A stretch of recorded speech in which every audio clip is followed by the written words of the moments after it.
Seorang wanita memanggil beberapa anjing untuk melihat anjing mana yang paling cocok menjadi anjing pemandu. Semua anjing lainnya langsung berlari menghampirinya. Namun ada satu anak anjing kecil yang tetap berdiri di tempat, seolah tidak mengerti apa yang sedang terjadi. Beberapa saat kemudian, anak anjing itu berlari perlahan ke arahnya, lalu duduk sambil menatap sang wanita, seakan bertanya, "Mengapa kamu memanggil saya?" Anjing-anjing lain terlihat lebih cepat dan bersemangat. Namun justru anjing yang tenang dan sedikit lambat itulah yang dianggap paling cocok. Sebab untuk menjadi anjing pemandu, kesabaran dan ketenangan jauh lebih penting daripada sekadar energi dan kecepatan. Anjing kecil itu bernama Q, ya. Kemudian berpisah dari pemilik pertamanya dan dibawa ke pusat pelatihan anjing pemandu. Namun setibanya di sana, ia tidak langsung dilatih. Pedang utama itu tidak sempat di sebuah keluarga asuh agar bisa menjalani masa kecil yang penuh kasih, sayang dan perhatian. Hal ini dilakukan karena diyakini bahwa anjing yang tumbuh dengan cinta sejak kecil akan lebih mudah mempercayai manusia. Masa kecil Q sangat menyenangkan. Ia memiliki halaman kecil untuk bermain, selalu mendapatkan makanan yang cukup, dan bisa tidur dengan nyaman setiap hari. Namun 1 tahun berlalu begitu cepat. Meski belum sepenuhnya dewasa, Q sudah memiliki ikatan yang sangat kuat dengan keluarga asuhnya. Suatu malam turun salju. Keesokan paginya, orang tua asuhnya mengajak Q berjalan di sepanjang jalan yang panjang. Mereka berkata, "Kalau bunga-bunga di sini mekar nanti, jangan lupa kembali berkunjung." Setelah itu, Q dimasukkan ke dalam mobil dan dikirim kembali ke pusat pelatihan. Perpisahan itu sangat mengharukan saat mobil mulai bergerak.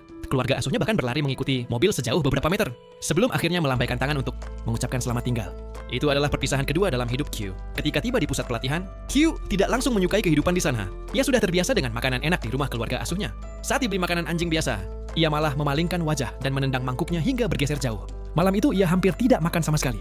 Namun keesokan harinya, karena sangat lapar, ia akhirnya memakan apapun yang diberikan kepadanya. Instruktur pelatihan merasa tingkah laku Q agak aneh. Ia mengira Q tidak bisa mengendalikan dirinya dalam urusan makanan.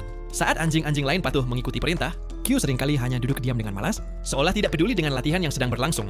Meski begitu, pelatihnya tidak menyerah. Ia terus membimbing Q dengan sabar dan penuh kasih sayang. Ketika melihat tanda lahir di perut Q, sang pelatih berkata bahwa anjing ini memang berbeda dari yang lain. Perlahan-lahan, Q mulai lebih memperhatikan latihan. Setelah beberapa waktu, pelatih sempat berpikir bahwa Q hanyalah anjing biasa. Namun suatu hari, ia menyuruh Q untuk tetap duduk di suatu tempat, lalu pergi melakukan pekerjaan lain. Tanpa sadar, ia lupa pada Q selama berjam-jam. Ketika akhirnya kembali, ia sangat terkejut melihat Q masih duduk di tempat yang sama tanpa bergerak. Saat itulah ia menyadari bahwa Q memiliki kemampuan yang sangat langka.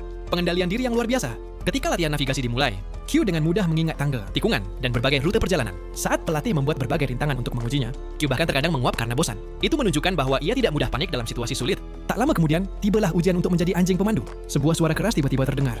Sebagian besar anjing ketakutan dan berlari ke sana kemari. Namun Q tetap duduk dengan tenang, seolah tidak terjadi apa-apa. Karena itulah Q menjadi anjing pertama yang terpilih sebagai anjing pemandu resmi. Suatu hari, seorang pria tunanetra datang ke pusat pelatihan. Pelatih membawa Q untuk diperkenalkan kepadanya dan menguji bagaimana Q dapat membimbingnya. Awalnya pria itu menolak. Ia tidak percaya bahwa seekor anjing bisa membantunya.